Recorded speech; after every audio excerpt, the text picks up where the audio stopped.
everybody. Welcome to today's webinar. My name is Stacey Satang with the Housing Alliance of Pennsylvania, and we're really glad that you're all here and with us. Today's webinar is titled Providing Services to Domestic Violence Victims During COVID-19. To let you know, this webinar is being recorded and will run approximately 60 minutes with Q&A time. We will send you a link to the recording of the webinar early next week. Attendees, you will all be muted during the presentation. If you have questions for myself or the presenters, the panelists, please type them into the Q&A box in the bottom of your screen. If you have a logistical question, if you're having a hard time hearing, please use the chat feature for that. But please do not use the chat feature to ask Q&A questions. I will now turn it over to Maria Williams, and we'll get started with today's presentation. Thank you all for being here. Hi, everyone. Thanks so much for having us today. My name is Maria Williams, and I'm the Housing Program Manager for the Pennsylvania Coalition Against Domestic Violence. And I have a panel of my colleagues here today to talk about the domestic violence community's COVID response. What we were asked to talk about is how survivors access services during COVID, particularly during the first shutdown, looking at sort of that there may be another, what that means, and what practices they found were helpful and successful, or maybe not so much, during this period of immense change for all of us in social services. It's interesting because nationally we've heard, and even internationally we've heard about an incredible uptick in domestic violence since COVID began. And there's been, the folks on this call will talk about that a little bit, but it's been different for us here in Pennsylvania. And so we're excited to share that with you and talk about how our services really connect directly to permanent housing services, what's working for us, what we need from you, what you can rely on us for, and continue to build this partnership between our communities. So with me today, I have Julie Avalos and Joy Kaysen from the Domestic Abuse Project of Delaware County, Kenise Lighthall from the Blackburn Center in Greensburg, and Carla Adams from the Women's Center and Shelter of Greater Pittsburgh. So again, to my colleagues, thank you so much for joining me today. Now I'm gonna try to share my screen, which is always exciting.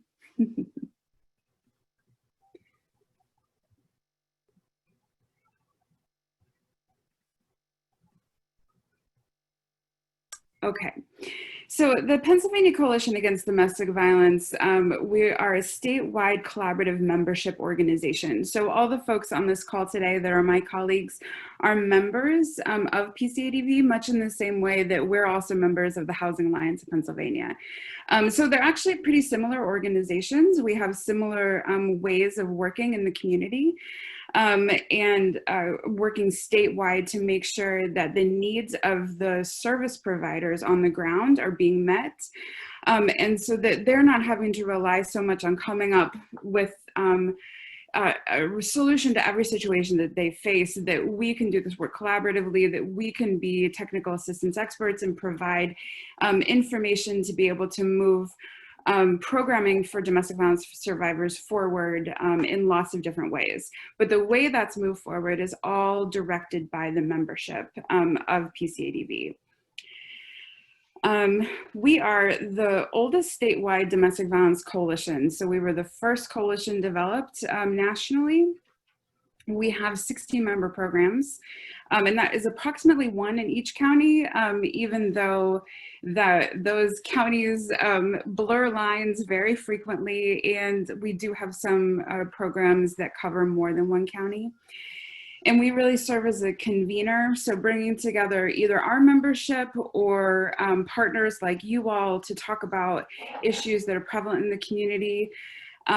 We provide technical assistance and training both to our member programs to talk about what the needs of survivors are in their individual communities or statewide, or information we're getting as national best practice.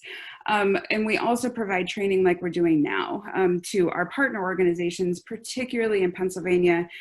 We do have the opportunity with national partners to share what's happening in Pennsylvania on the national scale, which is really exciting given the incredibly innovative work that the folks on this call and many others of our colleagues are doing. So specifically, we as a coalition have really turned our focus to housing work, which is why I'm here, which is fantastic. And that was at the direct request of the membership. So some things that we've done in regard to housing specifically is for the balance of state COCs, we're the applicant for the DV bonus for rapid rehousing money. So we became the pass-through agency. So programs in more rural communities in Pennsylvania would have access to rapid rehousing where they may not have the capacity to do that application or to manage those funds on their own. And we're also really working to provide housing options for survivors across the spectrum of housing with a strong focus on housing first work, and specifically the DV Housing First philosophy of service. So in a nutshell, that's what PCADV does. And this is why we have our partners here today to talk about the direct experience on the ground. So we have had a number of calls that have happened either on a weekly or bi-weekly basis since the beginning of the shutdown.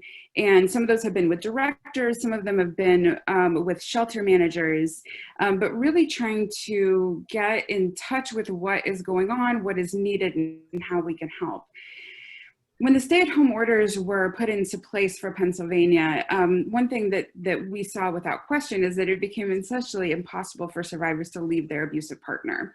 That if you couldn't leave your home under mandate by the governor without good reason, then that would be a really great and easy tactic for an abusive partner to use to say you can't leave.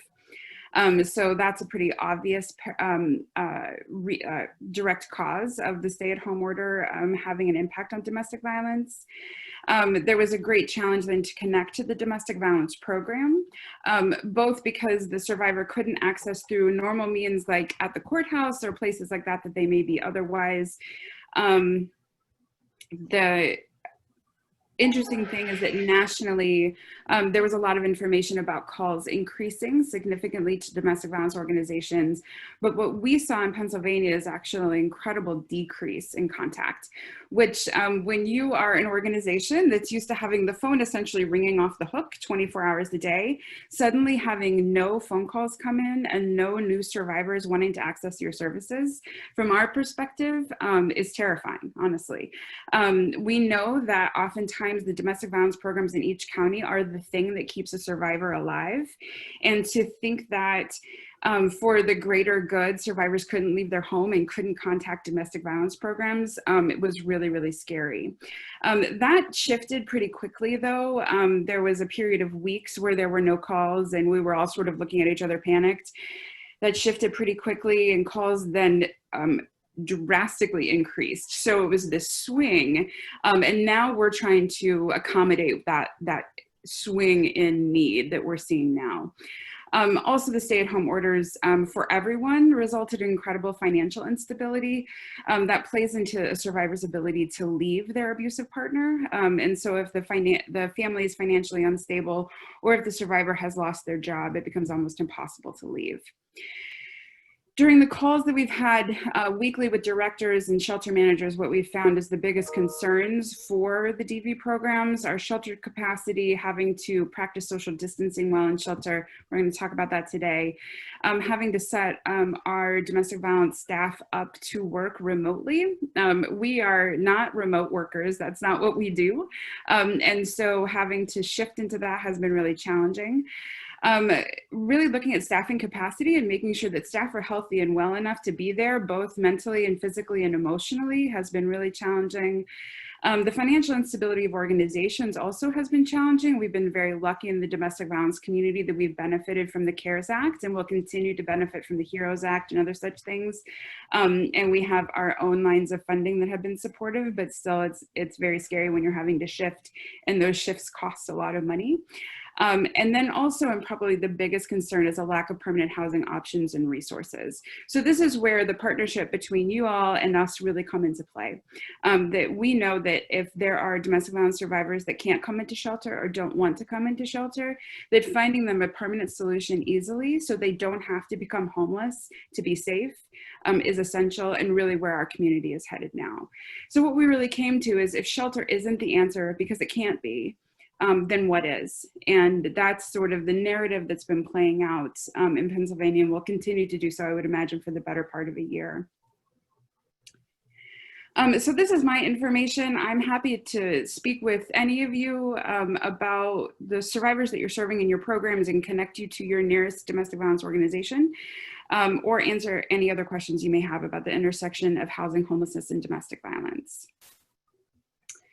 So I'm going to turn it over to my friends Julie and Joy from the Domestic Abuse Project of Delaware County, and they're going to tell you a little bit about how they adapted services, what worked, and what's next for them. Hi, thank you, Maria, and thank you for the Alliance for having us today to talk about this important topic and just share the experience of DV providers across the state. So the Domestic Abuse Project, I'm just going to provide an overview of who we are, what we do, and then my colleague Joy, she's the manager of the shelter, and she'll talk about what the experience was for the organization as well as the staff and really developing a different model to ensure we're meeting the needs of domestic violence survivors. So we are located in Delaware County, which is a suburb right outside of Philadelphia. We are a staff of around 33 and have a budget of a little over $2 million. We were founded in 1976, and in our county, we are the only domestic violence organization that provides a continuum of support services for survivors. So we provide counseling services to survivors as well as their children. So we do this through individual counseling, group counseling, and it can be anywhere from a short-term crisis intervention counseling to longer-term healing support services that we provide. We also do legal representation in the courts to help survivors that otherwise would not be able to afford an attorney. So our staff attorneys provide free representation during the protection from abuse order process. And then court advocacy too. So we, are in the courts with survivors, helping them navigate a very complex and really scary and oftentimes re-traumatizing process as they go through the court system, whether it's on the civil or the criminal side. We run a shelter, and Joy's gonna tell you more about our shelter, but it's one of our core services that we do provide that is really crisis-driven and helping individuals who are at imminent risk because of the violence that they are experiencing. We also have community education programs where we're out in the community talking about domestic violence, talking about the dynamics, ensuring that we're able to inform the community about how to access services as they need. In addition to really doing systems work, so going into different systems like housing system or the medical system or the school system, and educating them about how to best respond to domestic violence and to meet the needs of survivors and victims in Delaware County. So one thing that is interesting, or I think has been kind of life-altering for us as an organization, is prior to COVID, and Maria said it well when she said, we are domestic violence survivors, we are people that provide in-person services. So we sit down with our survivors and we facilitate person-to-person support groups. We sit in the room with our survivors. We let them know that the abuse is not their fault. We have that human element to our work. We have a safe house shelter where individuals are living in communal spaces, providing emotional support to each other, as well as having staff that are on the ground, sleeping at the shelter, and really providing the most crucial services that serve as a lifeline to so many of our families. When COVID hit, we had to very quickly think about how to do things very, very differently. We were not used to Zooming with clients because we were used to holding their hand when they're sitting in front of us. We very quickly needed to begin the counseling services remotely. For our community education, we thrive off of being present in groups, and we had to go virtually. So now, for those of us that don't know us, find us on Facebook, the Domestic Abuse Project, and you will be able to participate in our community education services. We are live streaming different topics every week And so again, really needed to think differently about how we can do things in a movement that is very, very, very comfortable and historically used to being in person with our survivors. Our shelter was the other piece that was just transforming the way that we do things and doing it extremely different, but doing it very, very quickly. So I'm gonna pass it to Joy, and she can just talk more about what the experience of shelter was. Okay, thank you, Julie. Hi, everyone. I'm really honored to be here to kind of share what our experience has been at DAP Safe House. We are a facility that is relatively new. We moved into a new building and got lots of upgrades, and our building is aesthetically pleasing, it's comfortable, it's inviting. Our staff is absolutely amazing. We do what we do well, and we get that feedback from the clients. Clients keep in contact with us. Clients from like 2 years ago will contact us just to give us an update because they still feel connected and they feel supported.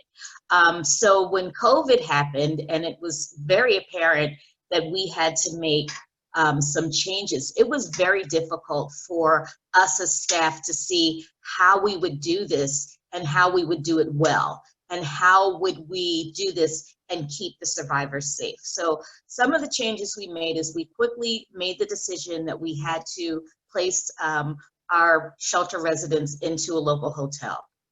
Luckily, there was a hotel in the area that most of the social service agencies used anyway. So this hotel was kind of familiar with working with social service agencies, and there were some like little extra things that they may do that another hotel wouldn't. Like if a client hadn't been seen, they would give us a call. We could, you know, give them a call. It actually really never came to this, but this is kind of some of their selling points. But we quickly moved our clients to a hotel, and at that point, we can our maximum capacity, we have 11 rooms, 38 beds, so we can normally support 11 families. At the time when we made this decision, there were only 6 families there. So we only had 6 families that we had to place. So the first change was getting them out of the safe house safely and into the hotel. We have a partnership with a local cab company. All of their drivers go through background checks, so they're deemed safe. So they helped us in transporting, because we don't have a van or anything like that, but they helped us in transporting each of the residents' personal belongings to the hotel, which gave us a little bit of comfort that they're not like, you know, calling a random cab or taking public transportation. And it kind of gave us just that little safety net of getting them from point A to point B. When we got them in the hotel, we had to quickly establish like protocol for how we're going to support them, you know, which just was really scary for everybody. But we decided, and we came up with, we did daily check-ins. So staff would call residents daily. Case management would be via phone, and that happened on a minimum of 2 times per week, but sometimes more often depending on the need.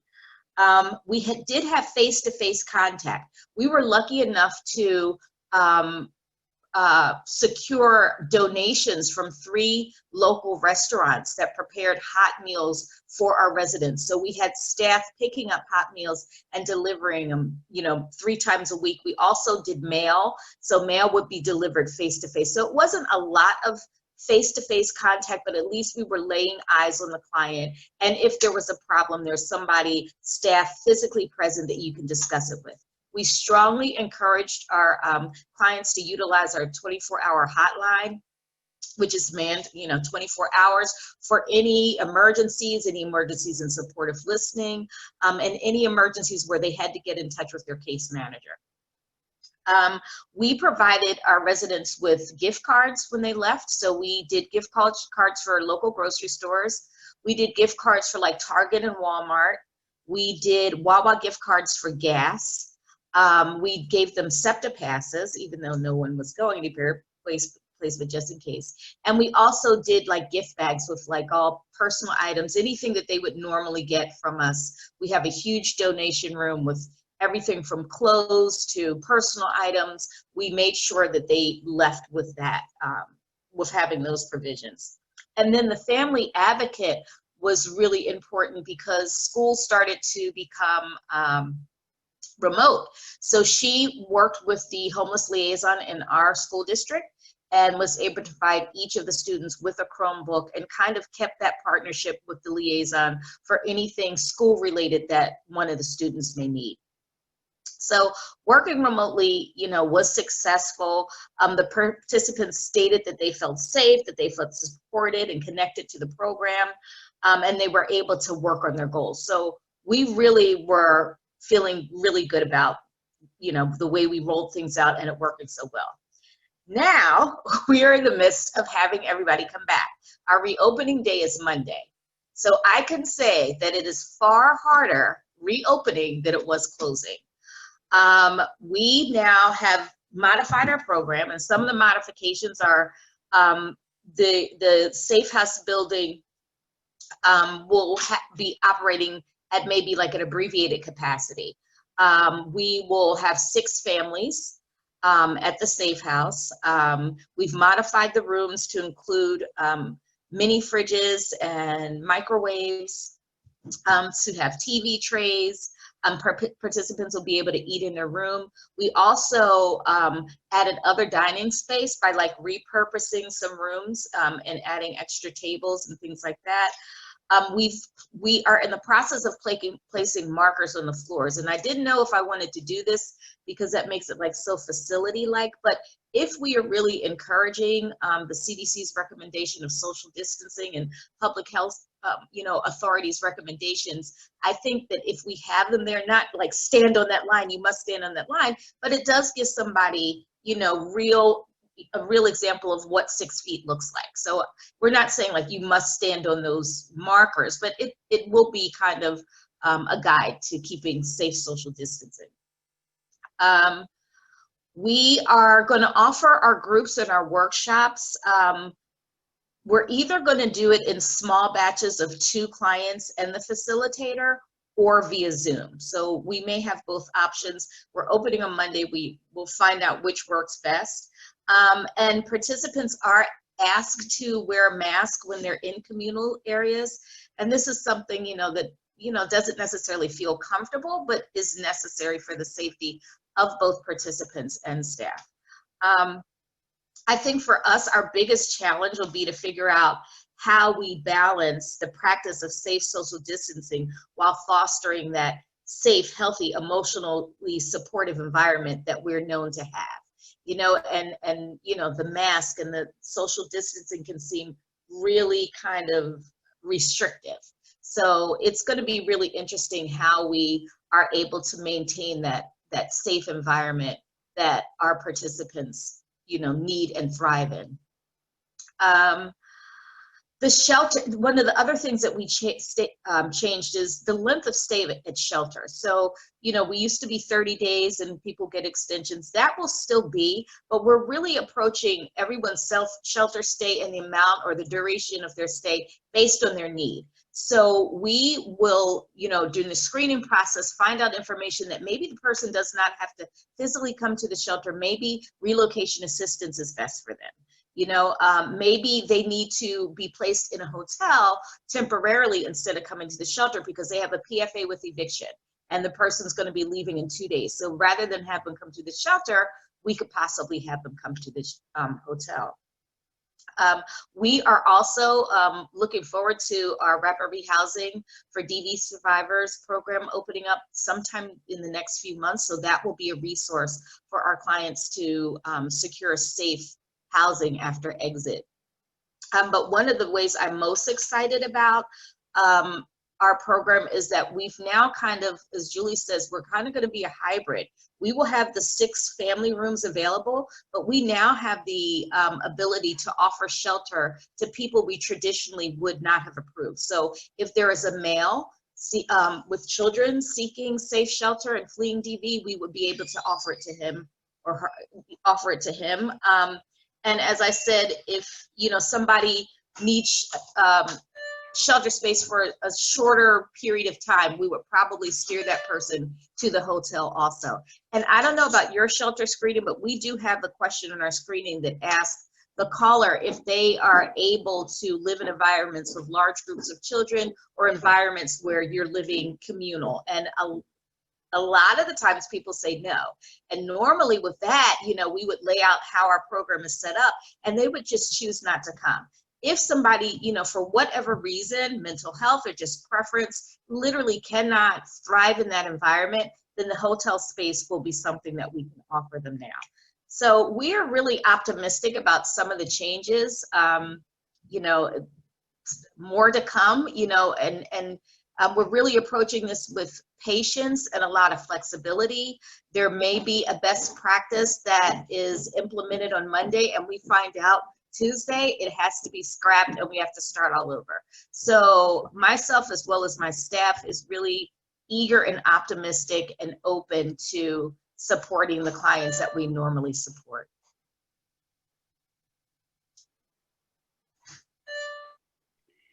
Thank you so much, Joy and Julie. I really appreciate your input and thoughts. I think that we have a lot to learn from what you all are putting in practice at DAP, so thank you. I'm going to turn it over now to Kenise, who is the shelter manager at the Blackburn Center. And Kenise, if you want to take just under 10 minutes, that would be great. And if you want me to give you a sign, I'm happy to. Okay, sure. I can get long-winded, so feel free to give me a nudge, Maria. So like the Domestic Abuse Project at Delaware County, at Blackburn Center in Westmoreland County, we provide individual and group counseling, legal advocacy, legal representation, therapy services, and domestic violence shelter, all for victims of domestic violence. We also service sexual assault victims and victims of other crimes as well. But since this conversation is about domestic violence and housing and shelter, I'm going to just focus on the domestic violence aspect of what we do. So in response to COVID-19, we closed our communal shelter in March. Guidance about how to do this was rather limited at the time, ever evolving, and we did learn early on that in order to get through this, we would have to reevaluate the ways that we are used to providing services and be able to adapt to many unforeseen challenges, and then as Joy just said, adapt again and again and again, because the best practices kept changing and we were learning as we went. At the beginning of the pandemic, we experienced a significant reduction in requests for shelter, as survivors were often unable to safely escape from their abusive partners long enough to make a call to the hotline. We learned that we really needed to expedite the process of getting people into shelter when they were seeking it, implementing procedures that could bring them in after only one phone call. So typically they would call in, we'd get their information, we'd call them back and give them a screening. This was like pre-COVID. And now we need to be equipped to get the screening done immediately upon that first call to our agency. Oftentimes survivors would be calling, you know, early on when we were more locked down, if their abusive partner went to the gas station or to the pharmacy and maybe they had 15 or 20 minutes and needed to explore their options. We had to make the best use of that time that the survivor identified that they were safe, because placing a call back to them for any purpose could really jeopardize their safety. So as part of that, we strengthened our partners with law enforcement. We worked with our local police departments to implement processes where they could separate the victim and the perpetrator when responding to a domestic disturbance call. And then from that point, they facilitate the victim calling our hotline for safety planning. So at that point in time, it's really survivor driven. We're asking them, what do you want to do? You know, if you want to stay, we'll talk through options with you for how to do that as safely as possible. And if you want to come into shelter, let's explore that now while the police are there and can safely bring you to us. Because again, we couldn't rely on the fact that once the police officers would leave, that that victim would be safe, being that they would still be in a lockdown situation with their perpetrator. So we know that under normal circumstances, in all times, domestic violence victims experience financial abuse at a rate of 99%. So factoring in that many people lost their jobs, that many small businesses were either hurting severely or closing, we are really experiencing a lot of people who are already financially abused, experiencing an additional financial crisis on top of that. So that was another layer that we had to work in with people who were seeking shelters, talking to them about finances more so than we normally would in an initial hotline call type of interaction. So prior to the pandemic, we did have a few policies and procedures in place for sheltering survivors in hotels, mostly, as Joy said, for men. And the expectation and our experience was that hotel sheltering was rarely needed. It was rarely utilized. So we didn't get a whole lot of experience in doing it. And we didn't have any experience with sheltering more than one survivor in a hotel at a time. There was really a lot that we had to adapt to rather quickly. We went from frequent daily in-person contact with survivors to providing services remotely via telephone. We had to eliminate double coverage in the shelter so we could socially distance staff, which also kind of cramped our service provision there for a little while. We implemented minimal contact drop-offs of supplies to our shelter guests and provided gift cards to them for local restaurants for meals. Transportation in our area is limited and challenging to navigate under normal circumstances. So again, with the reduction in transportation being available due to COVID, being at the hotel could really leave survivors feeling lonely and isolated, like they felt at home with their abusive partners. We know that isolation is a large factor in how domestic abusers control their victims. If they isolate them from their support systems, it's much easier to exert power and control over the victim. So the isolation component would then follow them to the hotel. Whereas in normal times, they're at the shelter, they're experiencing support groups, they're bonding with staff, they're bonding with one another, their children are playing with other kids. We truly believe that healing happens within relationships. It happens within healthy, strong relationships. And that's really not as possible in the shelter environment when it's being provided in the hotel. So part of our current strategy for our clients that we're sheltering is a model of rapid exit, which means, so we're trying to bring people in as rapidly as possible after that first hotline call, and we're trying to get them out into stable housing as rapidly as possible now. So in order to do that, we are working really closely with our community partners to try to expedite housing for survivors. We have a local homeless shelter that has a rapid rehousing program, and they have been able to help a lot of our survivors get into permanent housing really rapidly, as the name implies. One of the first things that we're doing when we're talking to somebody on the phone, at the time that we're either screening them for shelter or bringing them into shelter, we do a coordinated entry screening assessment for them for the homeless management information system, and we get them on that list right away. So even if they're still at home with their abusive partner, if we have a waiting list and they have to wait a little while to come in, we are getting them screened for housing before they even leave. That way, when they come in, they already have that done. They might be already getting some housing referrals and be starting to plan their next steps.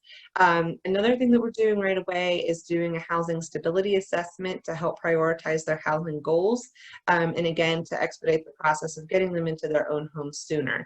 In the domestic violence community, we know that stable housing really is safety. There's not a lot you can do, if you're familiar with Maslow's hierarchy of needs, there's not a lot you can do without stability, without food, water, shelter, and safety. You can't really focus on your education. You can't really advance your career.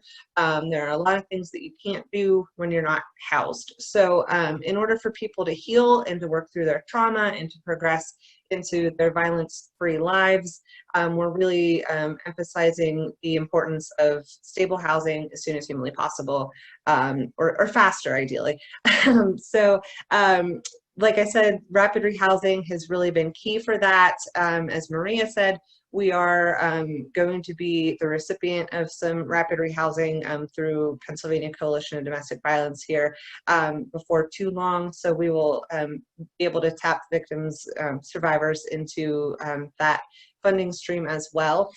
And when we're collaborating with other agencies, we find it really helpful to communicate that our clients are your clients. We know that most homeless women have experienced domestic violence.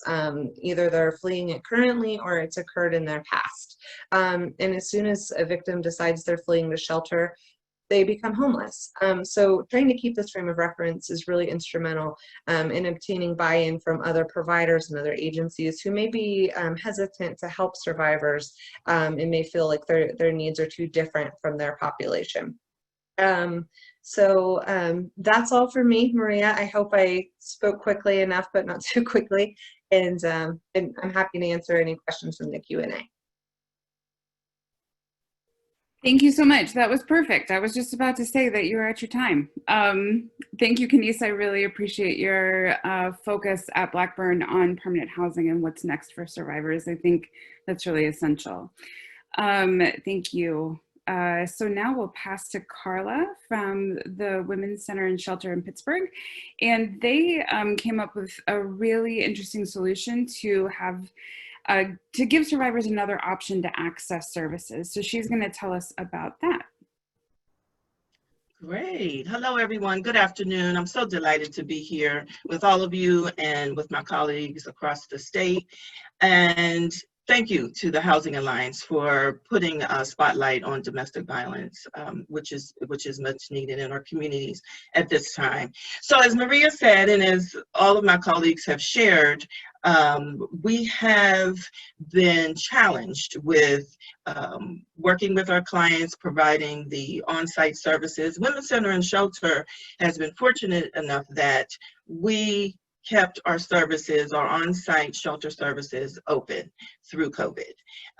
We have 49 beds that we provide for women and children, and that there are usually about 25 moms and with their children at any given time.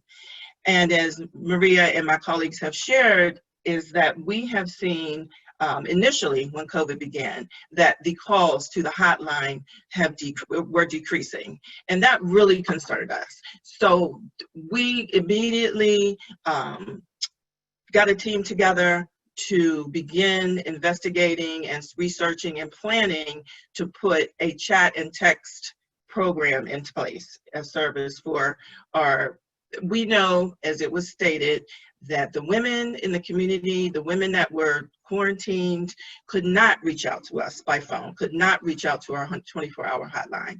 So we got a team together, and we quickly, in a matter of 3 weeks, we were able to begin a chat and text line, which our chat can be accessed through our website, which is wcspittsburgh.org.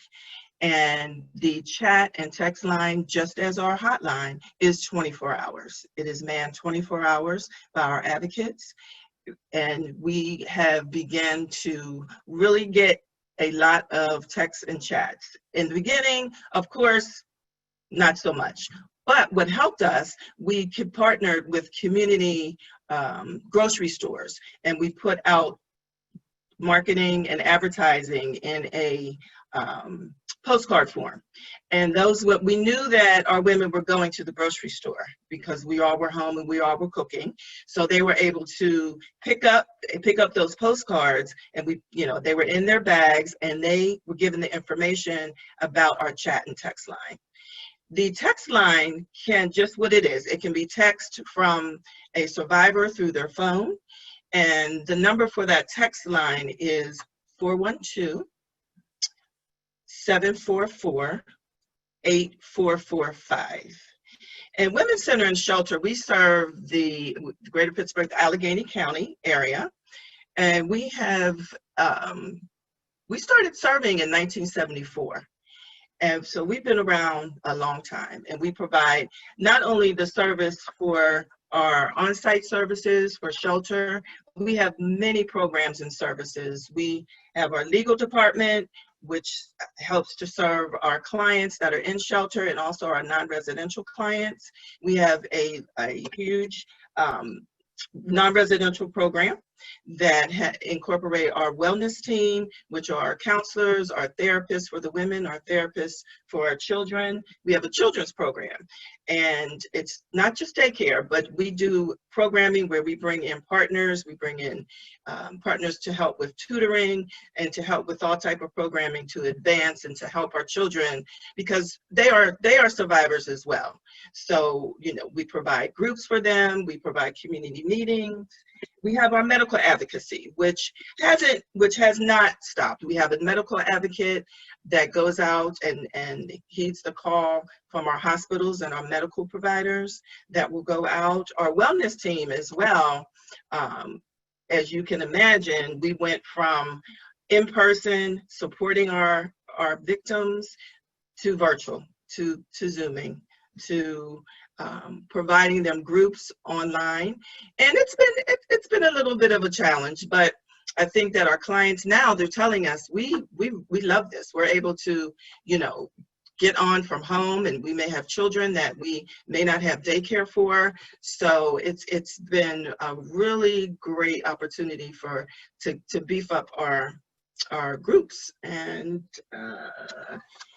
many services. We have our outreach advocacy, which at this point we are virtual, all of our groups, and providing IPV support to our groups, to the women in the community. And we not only serve women, but we serve men as well. And we serve individuals of the LGBTQ community as well. So anyone that calls us that is a victim, we try to heed what their needs are. We try to address what their needs are. And we were very happy and excited to become a part of a rapid rehousing program last year. And from right now that we're going into our second year, our first year we served a total of 70 clients. And it's so great to see the just the growth and empowerment that this rapid rehousing program has provided our survivors. The advocate that works with them, she is able to provide them we as WCS provide funding up to 12 months, transportation, bus passes, gift cards, the emotional support that the women need as well. So the rapid rehousing program has really been helpful for us to get housing quickly for the women. As you can imagine, our stay has become lengthier for the women in shelter, where we have an average of 45 days for our women in shelter. We have seen that increase to 80 to 100 days during COVID. So we are in need of the landlords and the housing providers that are in our area to work with us for our survivors. As someone mentioned, I think it was Kenise, that the financial abuse is huge. And I think sometimes that really causes barriers for our survivors, that, you know, that could be that they have a criminal record because they weren't able to pay their rent, but we know that that was no fault of theirs, that it was the financial abuse that they were experiencing at that time.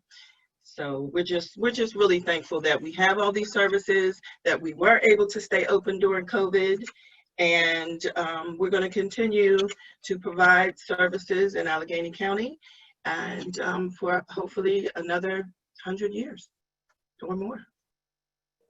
That's assuming, Carla, that you don't solve domestic violence in the next 100 years. And we will. Yeah, absolutely. Hope alive. I'm a hopeaholic, so. Right. Can you share the name of the texting program you're using again? The name of the text platform is Zendex. It's ZENDEX. I'm going to type that in the answer. And that is the platform that we use, and they provide both chat and text. And they are probably nationally the best. They are national. They are national. Yeah, Mm-hmm. Everyone that I've talked to that's doing text and chat for Hotline for DV is using Zendex and having a lot of success with them. It's a very secure platform. So far, so good. They are, we can reach them at any time. We contact them and they return our calls immediately. That's great. They know the severity of what we need, the services that we need to provide for our women and men. Thank you. So Carla, thank you for sharing all of that today, and for the rest of my colleagues, thank you for digging into how things have been going and what's working for you all. We have now 10 minutes, I think, yes. And Gail, I don't know if you're on. I am here. I've been trying to answer, and Kenise, thank you for answering in the Q&A. But we're happy to take questions live or however you'd like to facilitate that next part.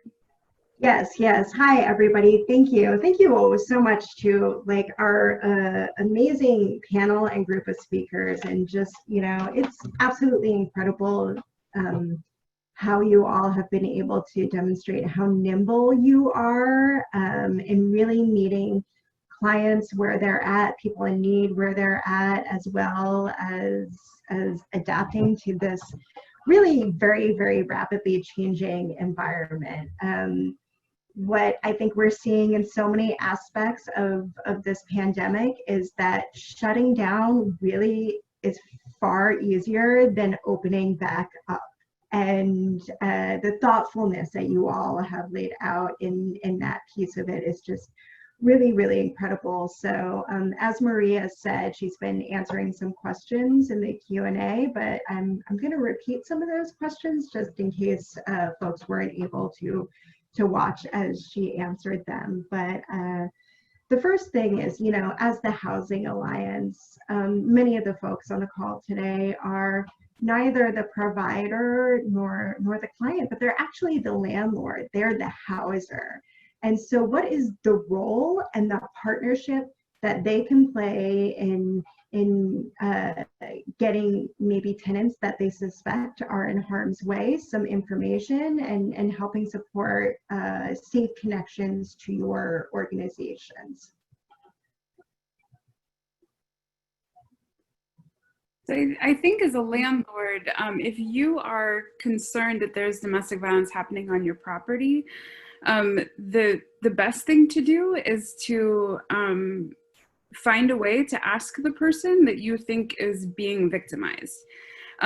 Ask them when they are not with others, if you can call them and say, listen, I'm concerned, and ask them what it is that they need rather than activating systems to interrupt that individual's life. So just like homelessness affects people of color disproportionately, so does domestic violence. And we know that our criminal legal system is geared toward keeping people of color in that system. We know that our child protective services system is geared toward keeping people of color in that system. And what we have found is that once domestic violence, oftentimes domestic violence survivors, even though they may have not committed the crime, also get caught in that system because abusive partners are incredibly manipulative people and will lie and accuse their a partner of doing things they haven't done and all of these things. And then that survivor gets involved in the system and can't get out. And so just like we want to keep survivors out of the criminal legal system, we want to keep them out of homelessness. We want to do all of these things because the majority of survivors are people of color or otherwise marginalized. We know that if we can keep them out of those systems, they're going to survive better. So the best thing that you can do is to talk to the person that you're concerned about. Do not talk to the person that you think is perpetuating the abuse. Talk to the person that you're concerned about and see what they need. And if they tell you nothing, then that's the best thing for you to do. If it gets to the point where you feel like you need to involve the legal if you need to call the police or you need to involve, if there's crime actually happening on the property, then you need to follow whatever process it is that when other crimes are also occurring. So, but if there's any way that you can intervene with the survivor prior to ask what they need, that's the best thing you can do. Great, thank you. I also want to refocus the conversation a little bit on technology. Technology is now really, really becoming the new part of the new normal. There was just recently the conversation about Zendesk, but also really talking about what are the technology platforms that you've been using for your group sessions and counseling and things like that. I know there was some mention of Zoom, but also are there platforms out there that are more secure?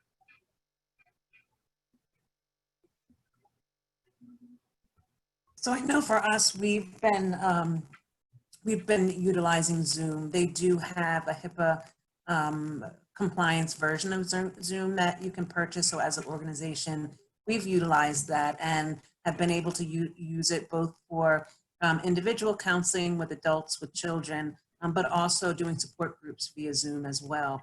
I know that other providers across the state have used DoxyMe, which is another platform that folks have really felt has worked really well for them.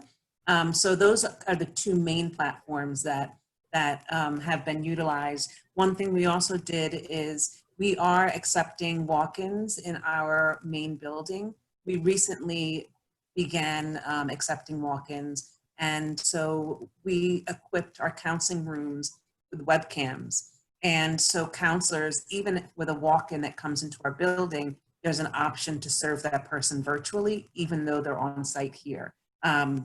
So counselors have cameras in their room, and then the counseling rooms themselves are equipped, and they're able to do intakes, crisis counseling, and really provide assessments as needed, and do it virtually, even in our own building. So that's another way that we've kind of set up our space in our building to allow for social distancing and just have different options of how we can reach clients. Now, of course, if we have someone that comes in that is in extreme crisis and is, visibly upset and crying, we are, again, human services, and as DV providers, we're used to being with that person in the moment. So in that case, we wouldn't use a webcam. We'd be with that person, socially distanced, wearing a mask, but being present with that person. So we really, I think, as organizations, quickly learned that there's a continuum of approaches that can be made to meet the needs of clients, both as it pertains to using technology, as well as it pertains to kind of thinking differently and outside the box